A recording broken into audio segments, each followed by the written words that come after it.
Alhamdulillah, wassalatu wassalamu ala rasulillah wa ala alihi wa ashabihi wa man wala, amma ba'd. Jamaah rahimakumullah, kembali kita berjumpa, menyisihkan waktu demi untuk menambah ilmu, karena memang Allah Azza wa Jalla memerintahkan kepada Nabi alaihi salatu wassalam untuk meminta tambahan ilmu. Wa qul rabbi zidni ilman, dan katakan, wahai Rabbku, tambahkan kepada aku ilmu. Dan beliau juga mengajarkan doa kepada para sahabatnya, Allahumma anfa'na bima 'allamtana wa 'allimna ma yanfa'una wa zidna ilman. Ahibati fillah, masih di kitab Al-Fadail, kitab yang berbincang tentang keutamaan-keutamaan. Seorang ketika mengetahui keutamaan sesuatu, maka secara sadar atau tidak sadar, dia akan termotivasi untuk melakukan hal tersebut. Boleh jadi fadilah yang didapatkan di dunia, dan boleh jadi yang lebih utama tentunya adalah fadilah yang di akhirat. Saudara-saudara kita yang berada di Sumatera, yang saat ini mereka sedang susah, tapi kemarin mereka sempat tersenyum dan tertawa. Dan yang saat ini tersenyum dan tertawa, bersenang gembira, engkau bakal susah. Thamaniyatun tajri 'ala an-nasi kullihim wa la budda lil insani yalqa thamaniyah. Ada 8 perkara yang akan dihadapi oleh manusia. Sudah jadi takdirnya manusia akan berjumpa dengan 8 perkara ini. Agar kita fair ya ketika menghadapi takdir. Yang pertama, sururun wa huznun, kegembiraan dan kesedihan. Engkau yang bersedih hati, jangan kemudian engkau berprasangka buruk kepada Allah. Engkau juga berasa senang. Tapi sebagian manusia lupa dengan nikmat-nikmat Allah dan sibuk memikirkan perkara-perkara yang menyebabkan dia sedih. Dia lupa bahwa tatkala kedua tangannya dapat bergerak jadi jarinya, seharusnya dia bergembira. Tatkala kedua matanya bisa melihat, kau seharusnya gembira. Oke, ketika ada musibah menimpamu, kau sedih. Tapi ingat, engkau juga pernah gembira.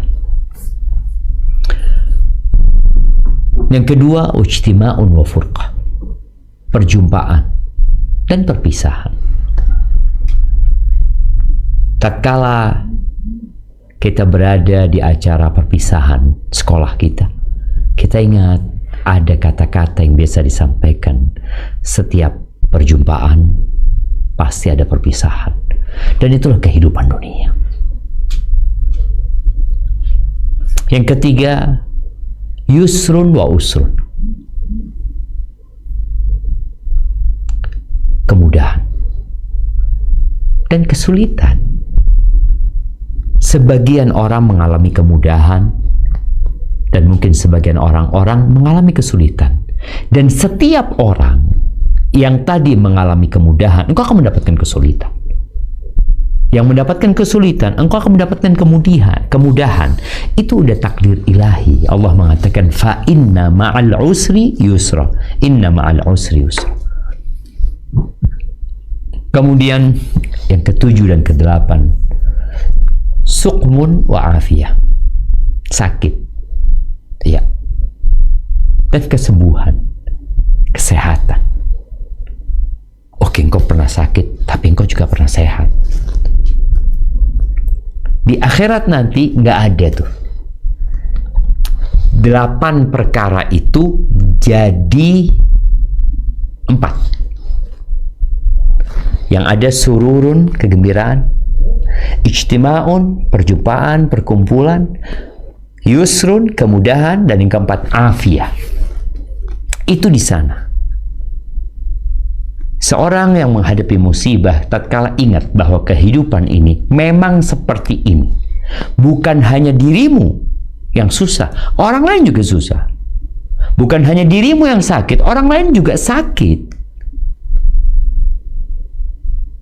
Itu sudah ketentuan Allah Azza wa Jal.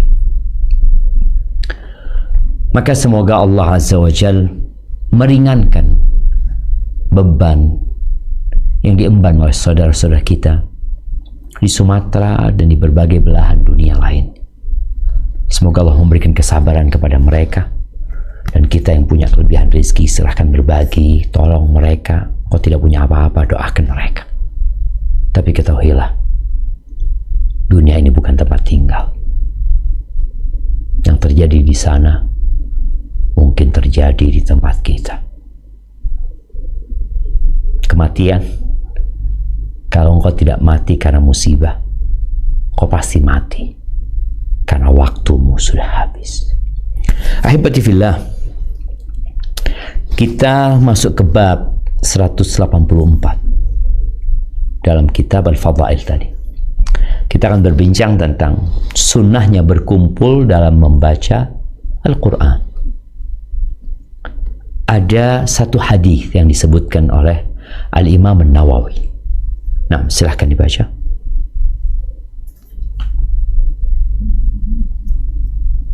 Bismillah. Hadis nomor 123. Wa an Abi Hurairah radhiyallahu anhu qala qala Rasulullah sallallahu alaihi wasallam wa majtama'a qaumun fi baitin min buyutillahi yatluna kitaballah wa yatadarasunahu bainahum illa nazalat alaihimus sakinah wa ghasiyatuhumur rahmah wa haffathumul malaikah wa zakarahumullahu malaikah, ya. Ini ada salah apa? Salah harokat sepertinya.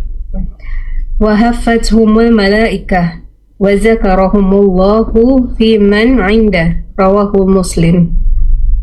Dari Abu Hurairah radhiyallahu anhu, ia menuturkan Rasulullah Shallallahu alaihi wasallam bersabda, tidaklah berkumpul satu kaum di salah satu rumah Allah untuk membaca Al-Quran dan saling mempelajarinya, kecuali akan turun kepada mereka sakinah atau rasa tenang, dilingkupi oleh rahmat, dikelilingi oleh malaikat, dan disebut oleh Allah di hadapan malaikat yang berada di dekatnya. Hadis riwayat Muslim. Barakallahu fiik. Al-Imam An-Nawawi rahimahullahu ta'ala menyimpulkan bahwa yang dianjurkan itu seakan-akan hanya membaca Al-Quran.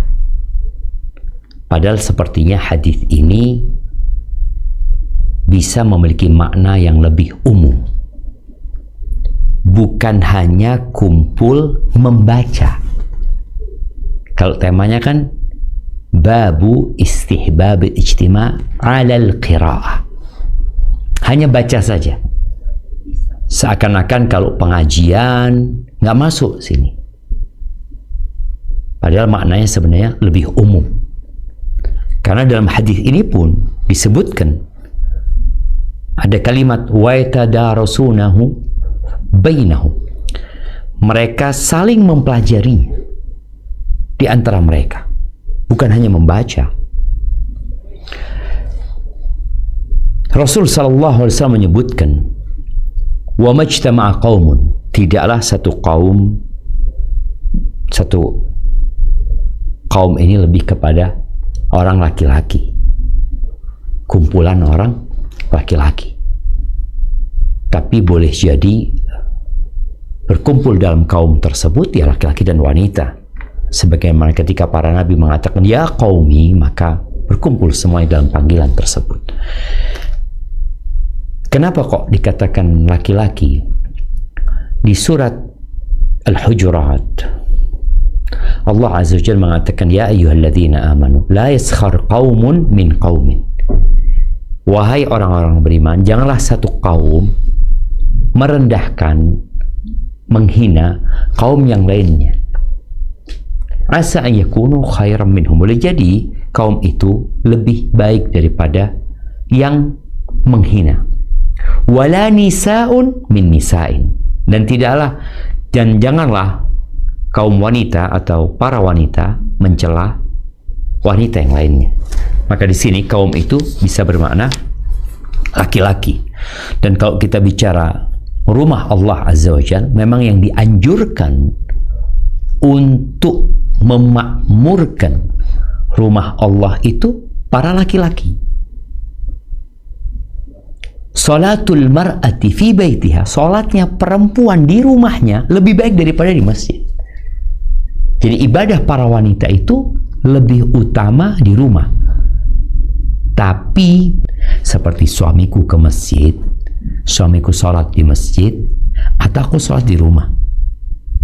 Kalau bicara tempat, maka rumahmu lebih utama.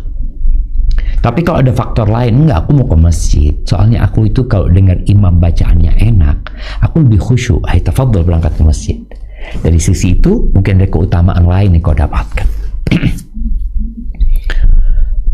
Di mana kumpulnya? Di sini disebutkan fi baitin min buyutillah, dari rumah Allah Azza wa Jalla. Yang disebut dengan rumah Allah adalah masjid-masjid. Coba kita buka firman Allah di surat An-Nur ayat 36-37. Tafadhal.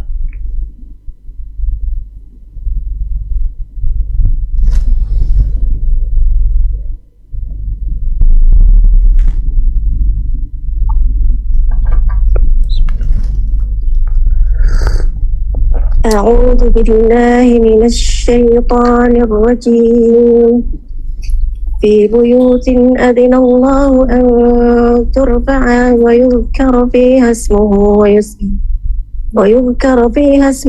يسبح له فيها بالغدو والآصال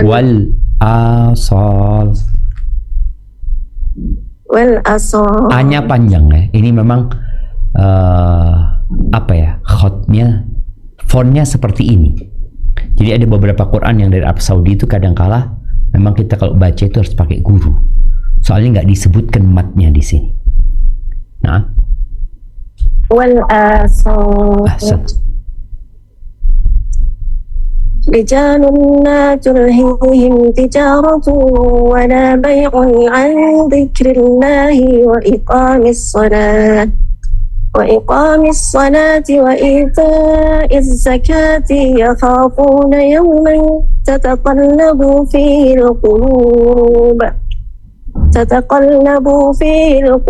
والأبصار.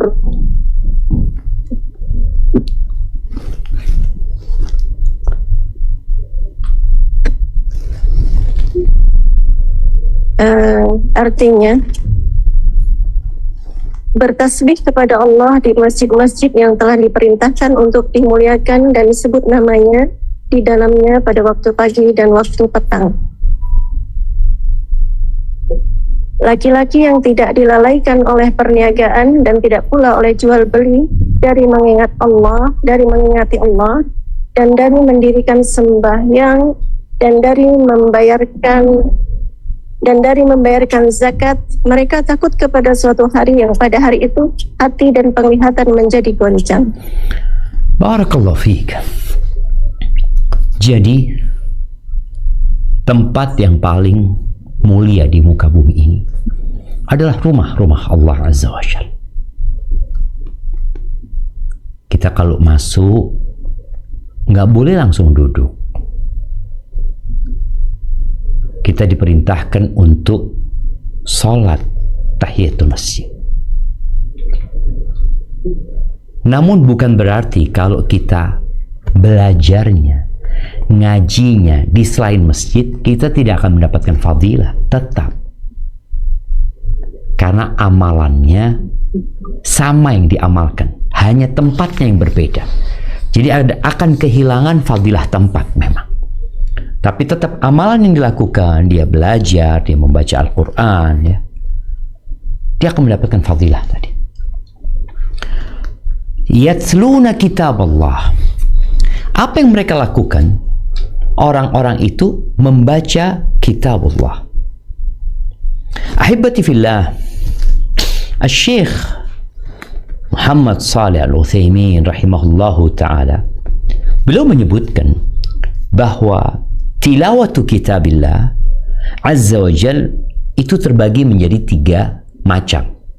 Jadi kalau bicara tilawatul Quran itu terbagi menjadi 3 macam. Yang pertama, tilawatul lafzi, membaca lafadznya. Yang kedua, tilawatul ma'na, membaca artinya. Yang ketiga, tilawatul amal, membaca pengamalannya. Kalau tilawatul lafzi, membaca lafadznya, ini ingat Imam Nawawi membuat bab dianjurkan berkumpul dalam membaca Al-Quran. Jadi kalau kita bicara membaca lafadznya, beliau mengatakan fa ma'rufa, itu hal yang ma'ruf. Yaqra'u hadza wa hadza wa hadza, ini baca, ini juga baca, kemudian ini baca, kemudian ini baca. Dan ini terbagi menjadi 2, yang membaca lafadznya. Ayaqra al-qari safhah atau safhatain. Ada satu orang yang membaca 1 halaman atau 2 halaman. Kemudian orang yang kedua membaca halaman yang sama. Orang yang ketiga membaca halaman yang sama. Dan ini biasanya dalam proses pengajaran. Kalau mengkaji, yo baca Al-Fatihah, yang ini baca Al-Fatihah, yang baca At-Tabarok, baca, semuanya baca. Yang kedua disebutkan ayaqra al-qari' as-safha aw safhatain, ya, orang itu membaca 1 halaman atau 2 halaman, kemudian orang yang kedua melanjutkan baca Al-Baqarah.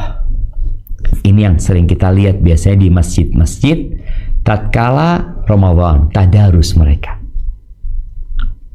Jadi 1 orang baca 1 halaman, halaman kedua, kemudian ini baca halaman ketiga, keempat, kelima, sampai hatam. Yang dibaca cuma lafadznya. Dan ini yang dianjurkan, ya. Artinya yang pertama dan kedua itu, cuma kalau yang pertama itu biasanya ketika pengajaran. Kalau yang kedua ini biasanya ya tadarus aja. Apakah sama? Kalau yang pertama tadi disebutkan semua baca halaman yang sama. Kalau ini dia halaman pertama membaca, halaman kedua dia nggak baca, dia mendengarkan. Halaman yang ketiga dia nggak baca. Kalau 10 orang akan membaca 10 halaman. Tiap orang hanya baca 1 halaman. Bagaimana yang mendengarkan? Sejatinya kita diperintahkan juga untuk mendengarkan Al-Quran. Wa idza quri'a al-Qur'an fastami'u lahu wa ansitu la'allakum turhamun. Kata Allah, apabila dibacakan kepada kalian Al-Quran, maka dengarkan dan perhatikan agar kalian mendapatkan rahmat. Tapi apakah pahalanya sama? Wallahu a'lam bishawab. Kalau dapat pahala bacaan, jelaslah dia tetap terhitung membaca Al-Quran, insyaallah. Tapi pahalanya wallahu a'lam. Pahala itu sesuai dengan kelelahan yang didapat. Syekh bin Utsaimin rahimahullahu ta'ala menyebutkan bahwasanya terhitung membaca juga. Artinya kalau dikatakan dia hatam Quran, dikatakan hatam dia Quran.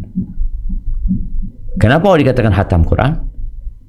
Loh, dia mendengarkan. Dan ini pelajaran buat kita semua, ya. Kadang-kala emak-emak di rumah itu capek. Baca 1 juz, ya Allah capek. Baca 1 halaman capek. Oke, engkau baca 1 halaman, halaman kedua engkau dengarkan. Tapi usahakan mendengarkannya sambil melihat yang dibaca. Kalau tadi ada orang yang memang membacakan, boleh jadi kita di rumah ya pakai apa? HP umpamanya. Kita mendengarkan, menyimak dengan teliti. Banyak terjadi di masjid-masjid ketika tadarus itu tidak didengarkan. Jadi, mamanya 5 orang baca. 1 orang baca, ini yang lainnya ngopi. Yang lainnya makan pisang goreng. Oh, berarti dia nggak mendengar. Ketika 1 selesai 2 halaman, masuklah orang kedua. Maka kalau seperti ini yang dilakukan, itu 5 orang yang membaca tidak dikatakan khatam. Kenapa? Nggak dengarkan dia. Sahibnya baca halaman pertama sampai halaman kelima, dan ketika sahibnya membaca, dia ngopi, dia ngobrol. Maka ingat, tidak terhitung dia khatam. 5 orang, nggak ada yang khatam. Semuanya hanya membaca ya 6 juz umpamanya. Kalau dibicara dia sampai khatam. Tadi dibicarakan bahwasanya orang yang mendengar itu insya Allah dikatakan dia juga membaca, walaupun effort yang dikeluarkan berbeda. Syekh Ibn Utsaimin, beliau berdalil dengan firman Allah di surat Yunus ayat 88 sampai 89, cerita Nabi Musa ketika berdoa dan diaminkan oleh Nabi Harun. Coba dibaca. أعوذ بالله من الشيطان الرجيم وقال موسى ربنا إنك آتيت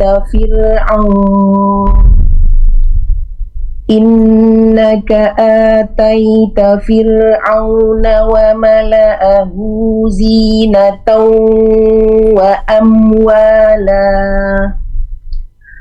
وأموالا في الحياة الدنيا ربنا ليضلوا عن سبيلك ربنا اطمس على أموالهم واشدد على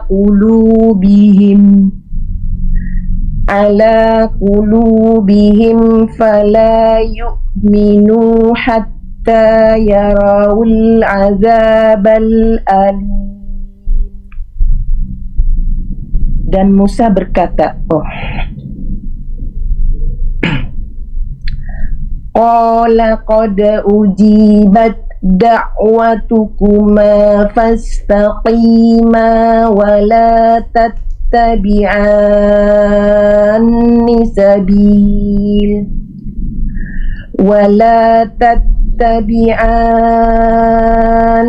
sabila allazina la ya'lamun. Dan Musa berkata, ya Tuhan kami, Engkau telah memberi kepada Fir'aun dan para pemuka kaumnya perhiasan dan harta kekayaan dalam kehidupan dunia. Ya Tuhan kami, akibatnya mereka menyesatkan manusia dari jalan-Mu. Ya Tuhan, binasakanlah harta mereka dan kuncilah hati mereka, sehingga mereka tidak beriman sampai mereka melihat azab yang pedih. Allah berfirman, sesungguhnya telah diperkenankan permohonan kamu berdua. Sebab itu, tetaplah kamu berdua pada jalan yang lurus, dan janganlah sekali-kali kamu mengikuti jalan orang-orang yang tidak mengetahui. Barakallahu fikum. Yang berdoa Nabi Musa. Tapi Allah mengatakan telah diperkenankan doa kalian berdua. Kok bisa? Padahal yang doa cuma Nabi Musa. Maka di sini disebutkan bahwasanya Nabi Musa berdoa Harun mendengarkan dan mengaminkan. Harun mendengarkan dan mengaminkan. Maka itu termasuk juga doanya Harun. Maka orang yang mendengarkan itu termasuk membaca. Jadi ini bicara membaca Al-Quran, kemudian yang lain mendengarkan, maka dia termasuk membaca. Apakah pahalanya sama? Wallahu a'lam bishawab. Yang jelas dia mendapatkan rahmat dan pahala yang besar dari Allah Azza wa Jalla. Tadi sudah disebutkan ada dua model ya. Model yang pertama membaca maknanya itu membaca satu halaman atau dua halaman, yang lainnya mendengarkan, kemudian yang lainnya membaca halaman yang sama. Yang kedua ini membaca, ada yang membaca halaman pertama, kemudian orang kedua membaca halaman kedua, orang ketiga membaca halaman ketiga, jadi yang dibaca berbeda-beda. Yang ketiga yang sepertinya tidak dianjurkan, mereka membaca bareng-bareng dan tidak ada yang mendengarkan. Baca bareng-bareng. Lalu terus yang mendengarkan siapa?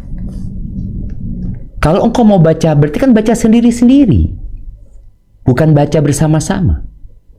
Aku baca, dia baca. Kemudian suara kita keras-kerasan. Wallahu alam, yang seperti ini sepertinya tidak dianjurkan kecuali dalam kondisi guru mengajarkan. Anak-anak yuk baca bareng-bareng umpamanya. Setelah itu mereka bisa baca, ayo baca, ayo baca, ayo baca, yang lainnya mendengarkan. Kemudian dalam tadarus ini memang ada sebagian ulama yang kurang menganjurkan kalau mereka membaca tanpa ada yang memperbaiki bacaannya. Pokoknya baca. Padahal mereka bersama-sama.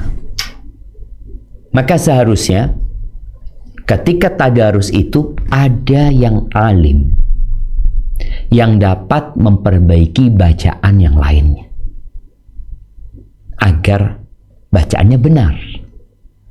Tapi kalau mereka baca bareng-bareng, yang salah dibiarkan salah, hal ini kurang baik dan kurang etis. Dan itu membaca lafadznya. Adapun membaca maknanya, ya mengkaji, memahami, mentadabburi ayat-ayat yang dibaca. Ini lebih dalam lagi. Tentunya pahalanya akan lebih besar lagi. Kalau membaca lafadznya saja tadi, tetap dapat pahala satu huruf, satu kebaikan, dan dilipat gandakan menjadi 10. Seperti membaca alif lam mim itu dapat 30. Dapat hadiah dia. Kalau membaca dan memahami itu dapat hadiah dan dapat hidayah. Dapat hadiah dan dapat hidayah. Orang mengkaji bareng-bareng, ada yang membaca, ada ustadznya apalagi di sana. Kemudian mereka saling mengingatkan kalau mereka sama-sama memiliki ilmu. Taib, kalau mereka nggak bisa memahami, maka mereka kembali kepada ucapan para ahli tafsir ya. Karena memang ada firman-firman Allah yang membutuhkan penjelasan dari sisi bahasa, mungkin mudah dipahami, tapi dia punya hakikat secara syariat. Salat secara bahasa memiliki makna, dan secara syariat memiliki tambahan makna. Type yang ketiga adalah membaca dalam rangka mengamalkan. Dan inilah maksud yang paling utama ya, dari diturunkannya Al-Quran. Bukan hanya dibaca, bukan hanya dipahami, tapi diamalkan. Orang-orang musyrikin, sebagian mereka mendengarkan Al-Quran. Makanya mereka melarang orang-orang untuk mendengarkan Al-Quran. Karena biasanya orang yang mendengarkan Al-Quran, kemudian dia mentadabburinya, dia dapat hidayah. Kemudian dia beriman. Maka Allah menceritakan kebiasaan orang-orang musyrikin ketika Rasul sallallahu alaihi wasallam membaca Al-Quran, mereka mengatakan waqalu la tasma'u li hadzal Qur'an walghaw fihi la'allakum taghlibun. Dan mereka berkata, jangan kalian mendengarkan Al-Quran. Kalau Al-Quran dibacakan, walghaw fihi, sibuklah kalian melakukan hal-hal yang membuat kalian tidak mendengarkan. Buatlah kebisingan, buatlah keramaian, buatlah kegiatan-kegiatan yang membuat kalian lalai di Al-Quran, supaya kalian menang. Soalnya kalau kalian mendengarkan, takut dapat hidayah. Dan berapa banyak orang-orang musyrikin yang datang ke kota Madinah, yang mereka sudah diwanti-wanti, jangan mendengarkan, jangan dekat-dekat sama satu orang yang namanya Muhammad alaihi salatu wassalam, karena dia adalah penyihir. Omongannya itu menghipnotis orang-orang yang mendekatinya, akan tersihir engkau nantinya. Akhirnya sebagian mereka meletakkan kapas di telinganya karena takut. Ini salah satu propaganda yang dilakukan oleh orang-orang musyrikin agar orang tidak mendengarkan Al-Quran. Tapi di antara mereka, Tufail bin Amr Dawsi, dia bingung, kok aku kayak orang bodoh gitu loh. Aku ini orang yang ngerti mana omongan yang bagus dan mana omongan yang tidak bagus. Maka kemudian dia lepas kapas dari telinganya, dia dengarkan Nabi alaihissalatu wassalam menjelaskan tentang Islam, membacakan kepada Al-Quran, dan masuk Islam. Kembali kepada hadis yang kita baca, bahwasanya ingat, mereka membaca dan mereka mengkajinya, dan kita sudah membahas bahwasanya ada 3 tingkatan dalam tilawatul Quran, dan yang paling utama, ya sebenarnya yang paling utama ini tetap harus melewati yang pertama. Yang pertama membaca lafadznya, yang kedua memahami maknanya, yang ketiga mengamalkannya. Jadi nggak bisa orang sampai tingkatan ketiga kecuali dia lewat yang pertama, kemudian melanjutkan kepada yang kedua, lalu sampai kepada yang ketiga. Dan semoga kita yang baca Al-Quran ya bisa mendapatkan hal itu. Taib, illa nazalat alaihimus sakinah. Yang akan didapatkan oleh orang-orang yang kumpul-kumpul ini, yang pertama mereka akan mendapatkan sakinah. Sakinah itu diartikan di sini ketenangan, kedamaian ya. Dan sakinah itu sesuatu yang Allah lemparkan di hati hamba, kemudian dia menjadi tentram, semakin yakin, nggak ada lagi yang namanya keraguan, kecemasan. Dia tenang dan damai hidupnya. Dan ini adalah nikmat yang paling agung ya, yang Allah berikan kepada hamba setelah dia beriman, kemudian Allah berikan ketenangan. Karena sejatinya hidup ini penuh dengan kecemasan. Ujian Allah diantaranya adalah rasa takut. Saudara-saudara kita yang sedang dalam musibah, dimanapun kau berada, tatkala kau punya waktu, kumpullah di antara. Kayak teman-teman yang mungkin sekarang di tempat pengungsian ya, mereka kadang-kala kan kumpul, ngobrol ini dan itu ya. Usahakan punya waktu kumpul, imma ba'dal maghrib, imma ba'dal isya, kumpul baca Quran. Bacanya tadi, kalau memang nggak ada Quran dengan artinya, kalau ada artinya alhamdulillah, engkau bisa membaca, dibaca artinya. Emak-emak bersama emak-emak sendiri ya, kemudian bapak-bapak dengan bapak-bapak sendiri. Mungkin sebagian bapak-bapak belum bisa baca Al-Quran, nggak apa-apa, udah dengerin, duduk di sana dengerin. Engkau juga akan mendapatkan yang namanya sakinah, ketenangan. Karena Anda melihat kondisi saudara-saudara kita, sebagian di antara mereka depresi, stres, tertekan. Tapi ketika engkau kumpul baca Al-Quran, engkau akan dapat sakinah. Tapi kalau engkau mau baca sendiri-sendiri juga nggak apa-apa gitu loh. Karena boleh jadi ada orang yang ketika dia baca, yang satu orang, dia kalau mendengarkan, akhirnya dia nggak fokus. Tapi kalau dia baca sendiri akan lebih nyaman buat dia. Tafadhal. Tapi tadi ketika orang-orang di tempat pengungsian dan mereka nggak tahu bantuan tidak ada ya, atau terlambatnya datang bantuan, listrik juga nggak ada, bacalah Al-Quran. Kumpullah bersama saudara-saudara. Bikin kelompok kecil-kecil supaya lebih mudah. 3 orang, 5 orang, mak-mak juga seperti itu. Kemudian wa ghashiyathumur rahmah. Setelah hidupnya damai, Allah akan balut mereka dengan yang namanya rahmat, kasih sayang Allah. Kita setiap sholat mengatakan Rabbighfirli warhamni.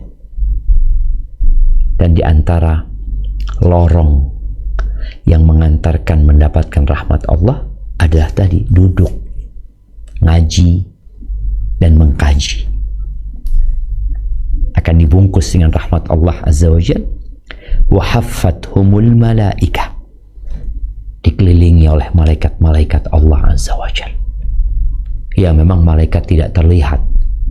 Mereka makhluk yang tercipta dari cahaya. Tapi mereka akan mengelilingi orang-orang yang sedang membaca Al-Quran ini.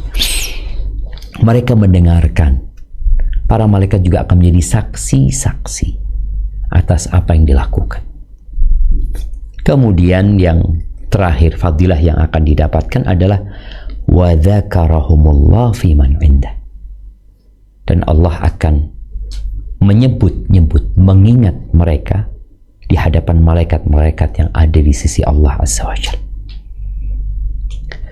Fadhkuruni adhkurkum, kata Allah. Kalian ingatlah kepada aku akan mengingat kalian. Al-jaza'u min jinsil amal. Balasan itu sesuai dengan amal perbuatan. Ana melihat beberapa konten atau beberapa potongan video ya, teman-teman yang mendapatkan musibah. Mereka berharap pemerintah mengingat mereka. Tapi terkadang ada yang terlupakan. Namun kalau engkau mengingat Allah, Allah akan ingat engkau. Maka perbanyak zikrullah. Dan di antara bentuk mengingat Allah tadi dengan membaca kalamullah tabaraka wa ta'ala, mengkaji secara bersama. Dan kalau Allah mengingatmu, ya gimana ya? Walillahil mathul a'la. Kalau Pak Prabowo ingat sama nama antum, fulan ya. Ana tadi melihat satu potongan video Pak Prabowo mengatakan ya, berikan kepada kabupaten itu 4M ya, kepada provinsi umpamanya 20 miliar ya, berikan. Itu Pak Prabowo. Beliau hanya bisa memberikan segitu. Tapi kalau Allah yang memiliki semuanya, sehingga ketika Allah memberi, unlimited Allah akan kasih. Dan cukup ketika Allah memberikan kepadamu sakinah, udah. Allah akan mengatakan inna lillahi wa inna ilaihi raji'un. Ketika kau membaca Al-Quran tadi akan lewat bagaimana cerita Nabi Musa bersama Fir'aun, bagaimana kekejaman Fir'aun, bagaimana bayi-bayi laki-laki disembelih oleh Fir'aun, bertahun-tahun dilakukan, dan mereka bersabar. Maka kita harus lebih bersabar lagi. Baik, barakallahu fiik. Insyaallah semoga ini bisa dipahami. Jadi ingat, berkumpul-kumpul itu bukan hanya membaca Al-Quran, tapi mengkaji Al-Quran. Pengajian-pengajian ilmu juga termasuk, karena di dalamnya akan membahas Al-Quran. Karena Al-Quran adalah sumber dari semua pengajian yang ada. Kita akan masuk ke bab baru, yaitu berkaitan dengan keutamaan berwudu. Barakallahu fiik. Nah, silakan dibaca.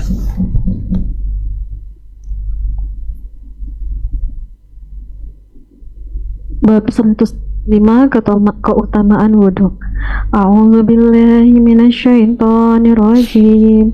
يا أيها الذين آمنوا إذا قمتم إلى الصلاة فاغسلوا وجوهكم وأيديكم إلى المرافق وامسحوا برؤوسكم وأرجلكم إلى الكعبين وإن كنتم جنبا فاطهروا وإن كنتم مرضى أو على سفر أو جاء أحد منكم من الغائط أو لامستم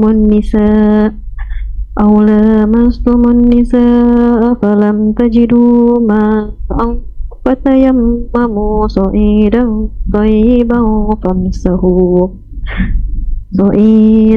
طيبا فامسحوا بوجوهكم وأيديكم منه ما يريد الله ليجعل عليكم من حرج ولكن يريد ليطهركم نعمته عليكم لعلكم ولكن يريد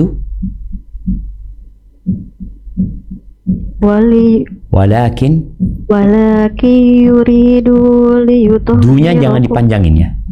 Walakin yuridu liyutahhirakum wa liyutimma ni'matahu 'alaikum la'allakum tashkurun. Wahai orang-orang yang beriman, apabila kamu hendak mengerjakan sholat, maka basuhlah mukamu dan tanganmu sampai dengan siku, dan sapulah kepalamu, dan basuh kakimu sampai dengan kedua mata kaki. Dan jika kamu junub, maka mandilah. Dan jika kamu sakit atau dalam perjalanan atau kembali dari tempat buang air, kakus, atau menyentuh perempuan, lalu kamu tidak memperoleh air, maka bertayamumlah dengan tanah yang baik bersih. Sapulah mukamu dan tanganmu dengan tanah itu. Allah tidak hendak menyulitkan kamu, tetapi Dia hendak membersihkan kamu dan menyempurnakan nikmat-Nya bagimu supaya kamu bersyukur. Barakallahu fikum. Ahibati fillah. Di surat Al-Maidah ini di ayat 6 Allah Azza wa Jal memanggil orang-orang yang beriman. Dan kita tahu tatkala seorang dipanggil oleh Allah, maka hendaklah dia mendengarkan dan memperhatikan. Karena dalam panggilan itu pasti ada kebaikan yang hendak disampaikan, atau ada bahaya yang hendak dijelaskan agar kita terhindar dari hal tersebut. Di ayat ini Allah Azza wa Jalla mengatakan, idza qumtum ila shalah, wahai orang-orang yang beriman, idza qumtum ila shalah, apabila kamu hendak melaksanakan salat, maka basuhlah wajah kalian dan tangan kalian sampai ke siku. Wamsahu bi ru'usikum, dan diperintahkan di sini untuk mengusap kepala kalian. Perbedaan antara membasuh dengan mengusap, kalau membasuh ada air yang mengalir. Ada air yang mengalir. Kalau mengusap nggak ada air yang mengalir, tapi ada basah di tangan. Yang dengan itu dia bisa mengusap dengan basah yang nempel di tangannya. Diperintahkan di sini agar membasuh kepala kalian wa arjulakum ilal ka'bain, dan membasuh membasuh kaki kalian sampai ke mata kaki. Di sini ada dua bacaan para ulama, para qurra ya. Ada yang membaca wa arjulakum ilal ka'bain, ada yang wa arjulikum, ma'tuf kepada ru'usikum. Di antara penjelasan para ulama, ketika mencuci kaki, kaki itu dibasuh. Tapi kaki itu boleh diusap ketika pakai khuf atau pakai kaos kaki yang memenuhi syarat. Tapi kalau bicara membasuh kaki, maka para ulama menyebutkan di situ ada arahan agar tidak berlebih-lebihan ketika membasuh kaki. Karena biasanya terakhir kaki itu, ya air sebanyak apapun kita akan siramkan ke kaki.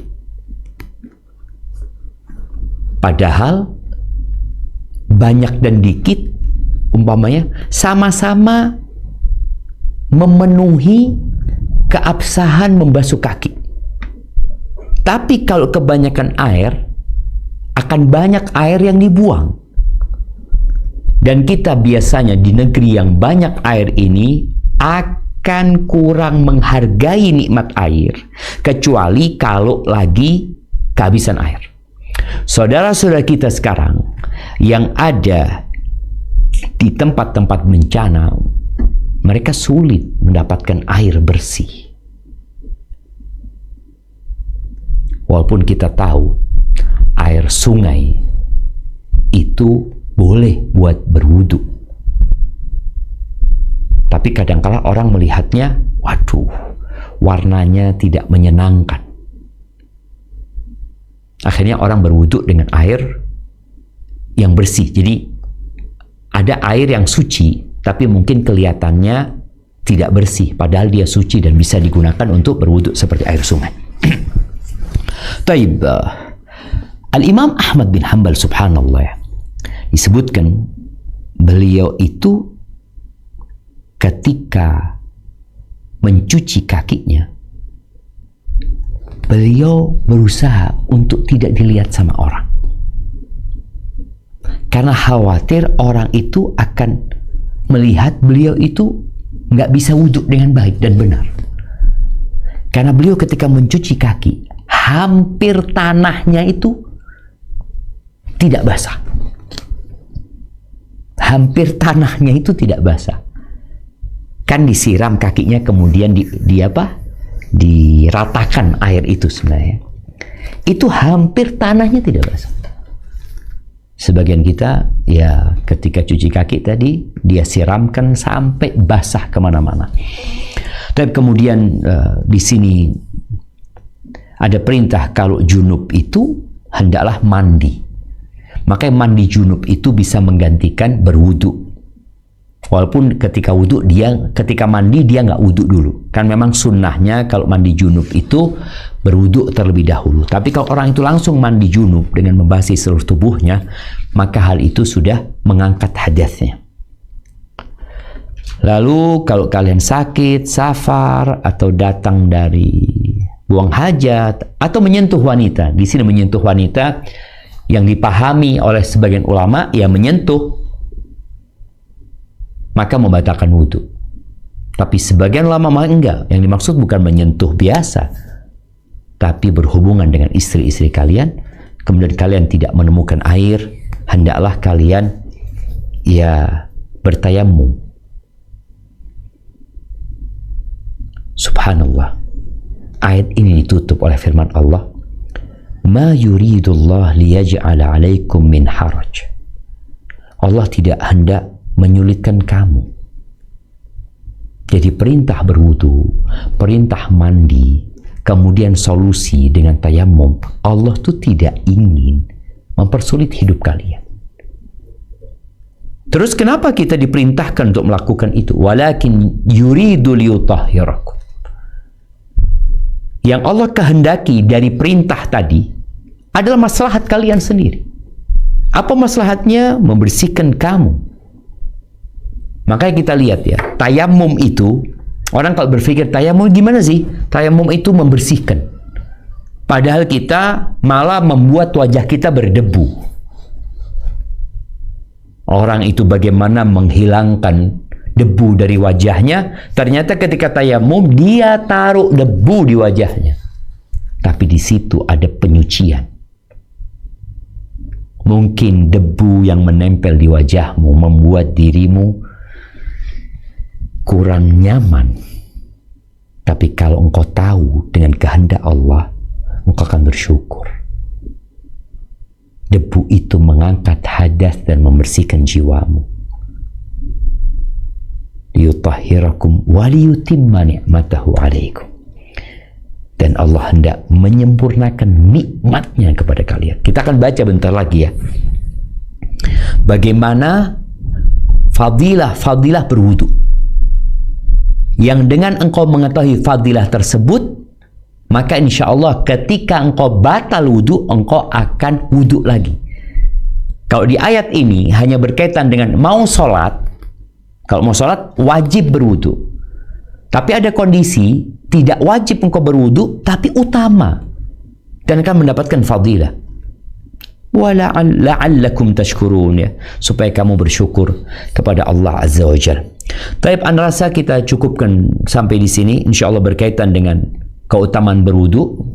Kita akan baca hadis-hadisnya pada pertemuan yang selanjutnya.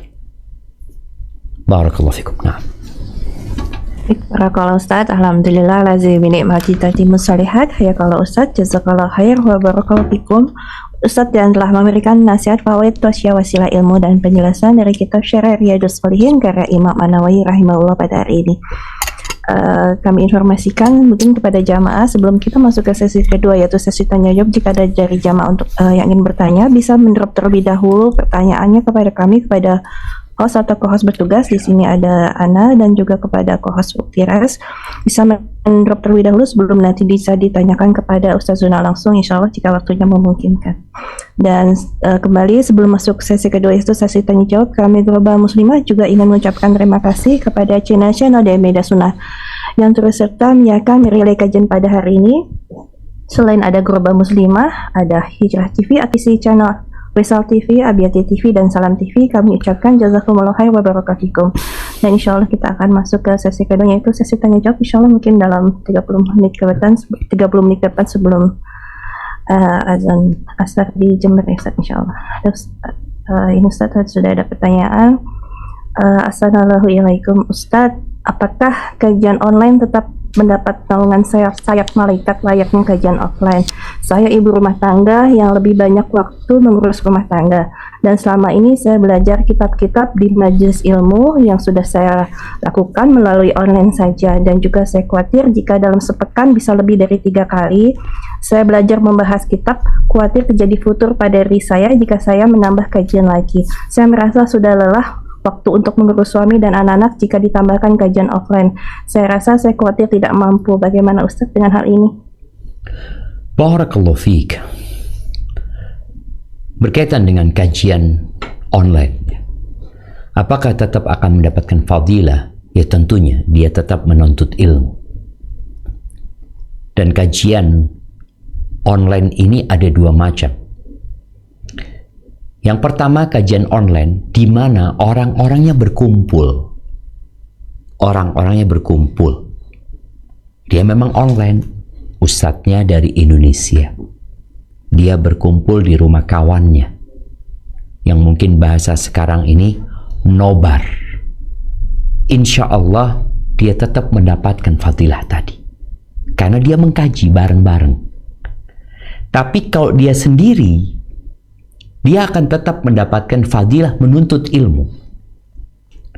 Dan semoga fadilah yang dia dapatkan, karena dia sebagai seorang wanita yang memang tidak diperintahkan untuk berangkat ke masjid, semoga dia dapat fadilah menuntut ilmunya dan keutamaan-keutamaan lainnya. Yang kedua, berkaitan dengan dia lelah kalau harus kajian offline. Nah, para wanita itu di rumah lebih baik. Kalau dia bisa menuntut ilmu di rumahnya tanpa datang ke masjid, maka tetaplah di rumahmu. Nggak ada masalah. Sholatnya perempuan itu lebih utama di rumah daripada ke masjid. Maka ketika dia belajar di rumah dan itu membuat dia bisa serius dan mendapatkan ilmu, ya tetaplah di rumah. Tapi kalau dikatakan kalau aku di rumah terus, akhirnya futur malah. Karena nggak ada kawan yang mengingatkan ya. Tapi kalau berangkat ke masjid, aku melihat kawan-kawanku pada mencatat, pada menulis, kemudian dia berangkat keluar dari rumahnya, mungkin dia jenuh di rumahnya, daripada dia berangkat ke pasar, daripada dia jalan-jalan ke mall, lebih baik aku berangkat ke masjid. Dan itu lebih utama kalau dibandingkan daripada dia jalan-jalan ke mall. Aku alasan ke masjid. Nah, datanglah ke masjid, kau duduk di sana, kau bertemu dengan kawan-kawan seiman yang sama-sama belajar, mungkin hal itu akan lebih menyemangati dirimu. Tapi kalau ternyata engkau khawatirkan sebaliknya, kalau engkau offline malah futur nantinya karena pulangnya akan sibuk ngurusin anak, ngurusin suami, maka nasihat anak tetaplah di rumahmu dan engkau berada di tempat yang mulia insya Allah. Karena rumah wanita itu lebih utama daripada dia sholat di masjid tadi. Hadza wallahu a'lam bissawab. Nah. Barakallahu fikum Ustaz. Ada pertanyaan dari Muskat atau dari Muskat? Bisa mengambil yang bertanya pada Ustazah.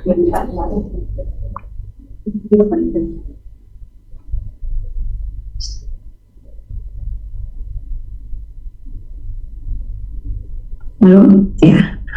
Assalamualaikum warahmatullahi wabarakatuh. Waalaikumsalam. Ustadz, mungkin pertanyaan saya di luar dari tema. Cuman ini memang terjadi pada putri saya. Jadi semenjak dia pindah ke Oman, dia mengatakan ke saya dia bisa ngelihat sesuatu yang tidak bisa kita lihat dan selalu dibisikin. Nah, kejadian itu udah mungkin sekitar 2 tahun. Sempat bikin dia juga down dan saya sempat juga bawa ke psikolog. Nah, kejadian yang membuat saya sampai detik ini sempat shock juga itu 5 hari yang lalu. Putri saya itu udah di luar. Saya hanya bisa melihat kejadian itu hanya di film-film horor. Nah. Yang kalau menurut nalar udah nggak mungkin manusia kayak gitu. Jadi saya cuma minta masukan apa yang harus saya lakukan untuk putri saya. Terima kasih. Barakallahu fikum. Nah, ahibati fillah. Kita tidak hidup sendirian di muka bumi ini.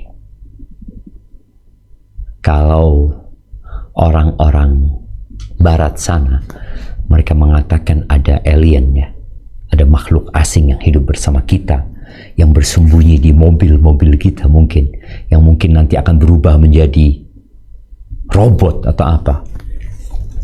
Dalam agama kita, kita meyakini ada 3 makhluk yang Allah ciptakan dan dia berakal dan diperintahkan beribadah kepada Allah. Malaikat yang tercipta dari cahaya, jin yang tercipta dari api, manusia yang tercipta dari tanah. Dan jin ini memang disebutkan dia dapat mengganggu manusia. Yang terjadi sama putri ibu dikatakan yang tidak terjadi dengan kebanyakan orang. Nah, karena jin itu juga milih-milih orang ketika dia berinteraksi. Penampakan yang sering disebut penampakan, memang itu penampakan, betul. Karena sejatinya jin itu tidak nampak. Innahu yarakum huwa wa qabiluhu min haitsu la tarawun. Hukum asalnya memang manusia nggak bisa ngelihat jin.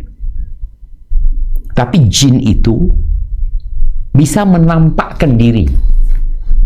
Dan ketika dia menampakkan diri kepada manusia secara umum, dia akan menampakkan diri dalam wujud yang berbeda-beda. Ana ingat anak punya ibu rahimahullah, sama. Dia mengalami hal yang banyak nampak kepada dia, jin-jin itu. Jadi memang pada waktu SMP pernahlah ada jin yang datang kemudian masuk ke diri seseorang. Dan bisa jin itu melakukan itu. Kemudian mulailah dia menampakkan diri di kamar, kadang-kala ada di situ, mungkin kadang-kala dia ngajak ngobrol ya. Itu terjadi. Apa yang harus dilakukan sekarang? Sikap kita. Berdoa memohon kepada Allah dengan memperbanyak baca Al-Baqarah. Ketika kita sampai ke bab fadilah ayat-ayat Al-Quran khusus, di situ ada fadilah ayat kursi dan Al-Baqarah. Bacalah Al-Baqarah, terus baca Al-Baqarah. Ketika kau capek baca Al-Baqarah, dengarkan Al-Baqarah, setel Al-Baqarah di rumahmu. Dan kalau bisa, perdengarkan Al-Baqarah itu ya di seluruh rumah ya, karena memang jin ini, kita kadang-kala punya rumah, anggap 4 kamar, ada 1 kamar kosong, boleh jadi dia tinggal di sana. Maka usahakan tempat-tempat itu kita juga bacain Al-Quran. Kalau kita bisa setel Al-Quran sampai ke sana, walaupun juga berbeda tentunya ketika hanya ayat yang kita perdengarkan dengan orang yang membaca sendiri, tentunya berbeda. Maka protect putri ibu tadi dengan diajak bersama, jangan akhirnya dia sendirian di kamarnya. Ketika dia bisa didampingi, kemudian bacalah tadi ayat-ayat yang memiliki fadilah tersendiri, Al-Baqarah, ayat kursi, Al-Fatihah, terus Qul a'udzu birabbil falaq, Qul a'udzu birabbin nas, terus dibaca. Ada kondisi perempuan itu tidak sholat, maka dia lebih berpotensi untuk diganggu. Dan memang ketika jin masuk ke tubuhnya, tadi dia bisa melakukan tindakan-tindakan yang di luar nalar manusia. Dia bisa naik ke tembok. Karena memang jin itu punya kekuatan yang dahsyat.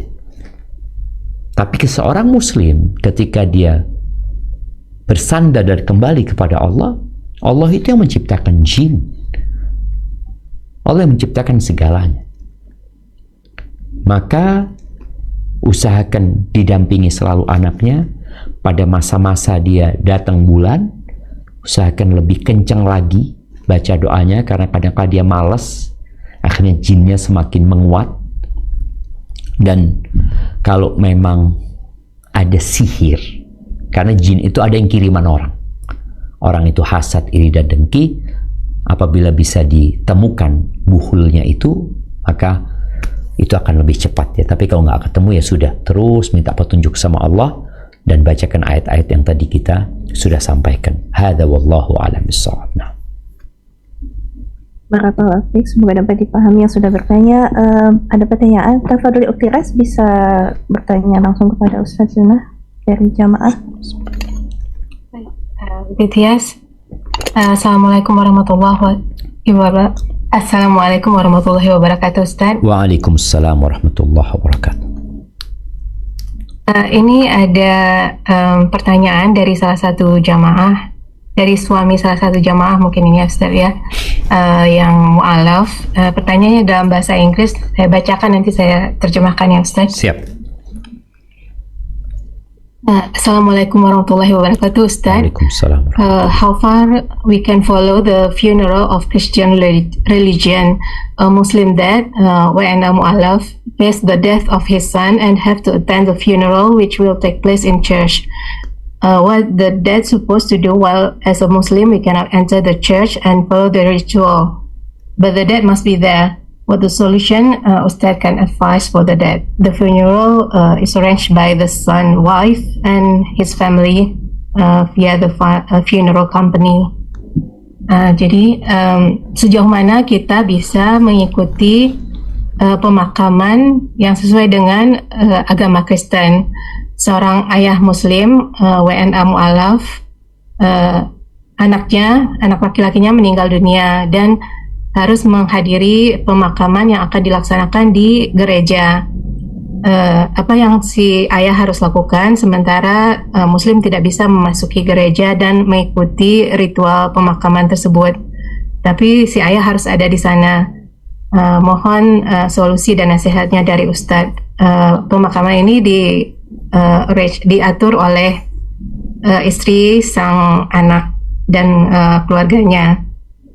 Demikian Ustaz, jazakallah khair. Barakallahu fiik ya. Naam, jamaah rahimakumullah ya. Kadangkala kita dihadapkan dengan kondisi yang membuat kita bingung. Tapi kita tahu Allah Azza wa Jal menjadikan kehidupan ini sebagai ujian buat kita semua. Ketika paman Nabi SAW meninggal dunia, Abu Talib, yang selama hidupnya membela Nabi, merawat Nabi sejak umur alaihi salatu wassalam 8 tahun sampai umur 25 tahun dinikahkan Nabi alaihi salatu wassalam. Kemudian umur 40 tahun berdakwah sampai Nabi alaihi salatu wassalam berumur 50 tahun, itu pamannya membela Nabi alaihi salatu wassalam. Dan Nabi berusaha untuk mendakwain pamannya. Tapi pada saat pamannya meninggal dunia, Nabi SAW tidak mengikuti pemakaman. Ali datang kepada Nabi SAW, mengatakan, Inna ammaka asy-syekh Abdal, pamanmu, syekh, orang tua yang tersesat, kata dia, telah meninggal dunia. Dan memang ketika sakit parah, Nabi alaihi salatu wassalam masih membesuk dan mendakwahi. Akhirnya meninggal dunia di atas kekufuran. Apa kata Nabi SAW? Qum fawari, sudah engkau bangkitlah, lalu makamkan dia. Jadi makamkan paman. Tugasnya ya memakamkan saja. Jadi tadi ketika seorang bapak punya tugas memakamkan, ya makamkan. Tapi kalau tadi ada prosesi di gereja, ada ini dan itu macam-macam, ya dia tidak perlu mengikuti. Mungkin dia akan dikatakan tidak toleransi ini dan itu. Dalam masalah urusan keyakinan, lakum dinukum waliyadin. Tapi dalam urusan dunia, tadi umpamanya memang harus dimakamkan, bapaknya harus memastikan anaknya dimakamkan, ya dia pastikan. Tapi dia tidak boleh mendoakan. Sudah, makamkan kemudian dia pergi. Omongan orang tidak akan pernah habis. Pedih hati ini dan sedih Nabi Nuh alaihissalam ketika anaknya tenggelam. Beliau sempat minta kepada Allah agar anaknya diselamatkan. Innahu min ahli, dia termasuk keluargaku ya Allah, karena cinta bapak kepada anak. Lalu Allah azza wa jalla tegur, innahu laysa min ahlik, innahu amalun ghairu salih. Enggak, dia bukan dari keluargamu, bukan. Memang secara darah dari keluargamu, tapi kalau bicara agama bukan dari keluargamu. Dia melakukan perbuatan yang tidak soleh. Maka jangan memohon kepadaku yang kau tidak punya ilmu. Fala tas'alni ma laysa laka bihi ilmun. Inni a'idzuka an takuna minal jahilin. Engkau jangan meminta sesuatu yang kau tidak punya ilmu. Aku memberikan nasihat kepadamu, jangan sampai engkau menjadi orang-orang bodoh. Itu Nabi Nuh, yang karena kecintaannya kepada anaknya, lalu dia meminta agar anaknya diselamatkan.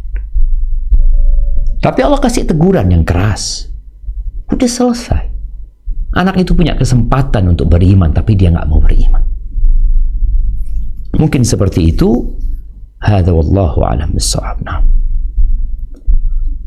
Kalau Ustaz, Tabali, jika ada pertanyaan dari Sentul bisa mengakhiri bertanya kepada Ustaz secara langsung. Assalamualaikum warahmatullahi wabarakatuh, Ustaz. Waalaikumsalam warahmatullahi wabarakatuh. Alhamdulillah, ini ada titipan pertanyaan. Apabila ada orang yang sedang membaca Al-Quran, bolehkah kita mendengarkannya sambil membaca artinya, atau kita harus fokus mendengarkan saja? Kurang lebih demikian. Jazakallah khair.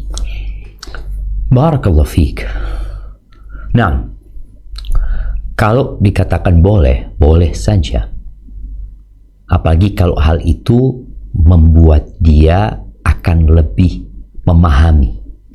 Tadi kan kita sudah bahas, bicara membaca Al-Quran itu ada 3 macam. Ada yang hanya membaca lafadznya. Begitu pula ada yang mendengar lafadznya saja. Yang kedua, ada yang mendengar lafadznya dan memahami maknanya. Boleh jadi dia memang orang Arab atau orang yang belajar bahasa Arab, sehingga dia tahu dengan apa yang sedang dibaca, makna yang sedang dibaca. Kalau dia bukan orang Arab, mungkin dia mendengarkan dengan telinganya dan matanya memandang artinya.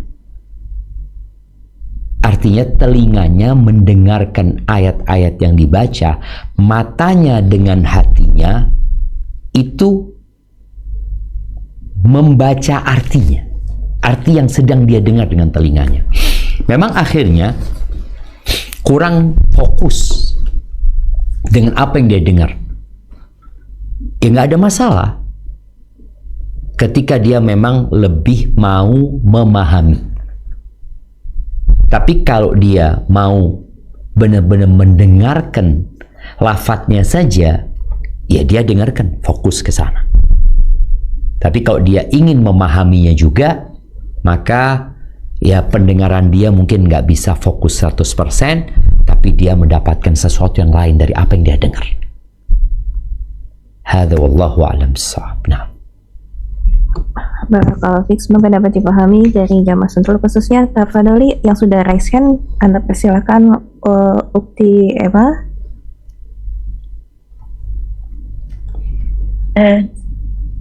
Bismillah. Assalamualaikum warahmatullahi wabarakatuh. Waalaikumsalam warahmatullahi wabarakatuh. Assalamualaikum ya Ustaz. Ana izin tanya. Tafadhal. Bahwasanya ada seorang hamba gitu ya. Dia setiap malam gitu di rumahnya selalu merasakan ada semacam merinding gitu. Merindingnya tuh dahsyat sekali gitu. Dia sih nggak takut sambil baca-baca ayat gitu kan, zikrullah. Tapi kalau hampir-hampir setiap malam seperti itu kan nggak nyaman juga. Itu sebenarnya apa ya Ustaz? Jazakallah khair. Barakallahu fiik. Merinding. Jadi Rasul sallallahu alaihi wasallam pernah mengutus Abdullah bin Unais, salah satu sahabat yang pemberani sekali. Setelah perang Uhud dipanggil Abdullah bin Unais, dan Nabi mengatakan kepada Abdullah bin Unais, tolong kau bunuh buat aku Khalid bin Sufyan al-Hudhali. Dia nggak kenal Abdullah bin Unais dengan Khalid bin Sufyan ini. Maka Abdullah bin Unais minta supaya Nabi SAW menggambarkan seperti apa orang. Nabi SAW mengatakan, kalau engkau melihat orang itu, engkau akan merinding. Takut. Padahal Khalid nggak pernah takut. Padahal Abdullah bin Unais nggak takut sama orang.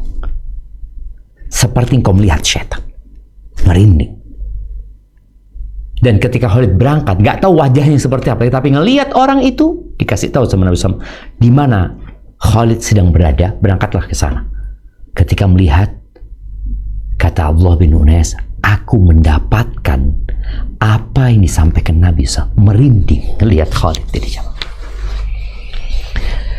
Kalau tadi dikatakan ada orang yang ketika di rumah, masuk rumah merasa merinding. Iya. Karena kita memang ada makhluk lain yang kadang-kala hidup bersama kita.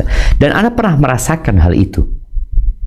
Ana ingat ketika masuk kamar waktu kuliah di Madinah itu. Ana masuk kamar. Di kamar itu kita bertiga sebenarnya. Tapi 2 orang sedang nggak ada. Ana sendirian. Ketika Ana masuk, Ana merasakan sesuatu yang nggak enak. Dan betul ada yang ganggu memang. Akhirnya. Apa yang perlu dilakukan oleh seorang? Boleh jadi memang rumah itu ada yang menghuni, yang menempati tempat itu. Tugas kita bagaimana penghuninya itu pergi. Dengan cara apa? Dengan cara kita terus membaca tadi yang kita sampaikan, Al-Baqarah ya, terus supaya dia pergi dari tempat tersebut. Dan kita berdoa memohon kepada Allah agar penghuni tadi, kalau ada jin di sana, supaya mereka pergi, tidak mengganggu kita. Ular yang masuk rumah, para ulama menyebutkan, apakah ketika ada ular di rumah itu kita perlu mengusir dia 3 kali, kalau nggak mau pergi baru kita bunuh, karena takut jin. Ada pendapat para ulama itu hanya untuk ular-ular yang ada di kota Madinah, yang pada masa itu memang ada bangsa jin yang masuk Islam, kemudian mereka menampakkan diri dalam wujud ular. Ada yang mengatakan hanya untuk di kota Madinah, ada yang mengatakan enggak, di mana-mana kalau kita lihat ada ular di rumah kita, sebelum dibunuh disuruh keluar dulu. Kalau dia nggak mau keluar baru boleh dibunuh. Tapi tadi perasaan merinding, nggak nyaman, itu boleh jadi memang kondisi kita, mungkin yang imannya sedang lemah, yang banyak dosa, atau memang ada tadi yang tinggal di tempat itu. Maka hendaklah kita berusaha untuk berdoa memohon kepada Allah dan membaca Al-Baqarah, baca ayat kursi, yang dengan kita membaca itu insya Allah dia pergi. Yang ketiga, rasa takut yang kadangkala menyebabkan mereka mengganggu kita. Jadi bagaimana ada seorang yang diganggu sama jin ya. Dia kalau tidur, dia di rumah sendirian waktu itu. Di kamar mandinya itu ada orang mandi. Ada suara orang mandi. Jebur. Dibuka nggak ada. Mengganggu.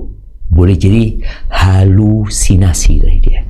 Kemudian ketika ada suara itu, dia pukul pintu kamar mandi yang dari gembreng itu. Akhirnya jin itu nggak pernah ganggu lagi. Akhirnya tadi kita perlu baca dan hilangkan rasa takut. Insya Allah dengan cara itu Allah akan menolongmu dan semoga dia pergi. Hadza wallahu a'lam bissawab. Nah. Dengan sisa waktu asar di sana, Ustadz, apa boleh 2 pertanyaan lagi, Ustadz? Tafadhal, barakallahu fikum. Baik, barakallahu. Tafadhali Ukti Ranti bisa memulai pertanyaannya secara singkat mungkin. Assalamualaikum warahmatullahi wabarakatuh, Ustadz. Waalaikumsalam warahmatullahi wabarakatuh. Ustadz, izin bertanya, apakah wanita haid perlu untuk berwudu ketika mau merojaah Al-Quran atau membaca Al-Quran? Pertanyaan kedua, yang ini yang menjadi mengganggu hati ana.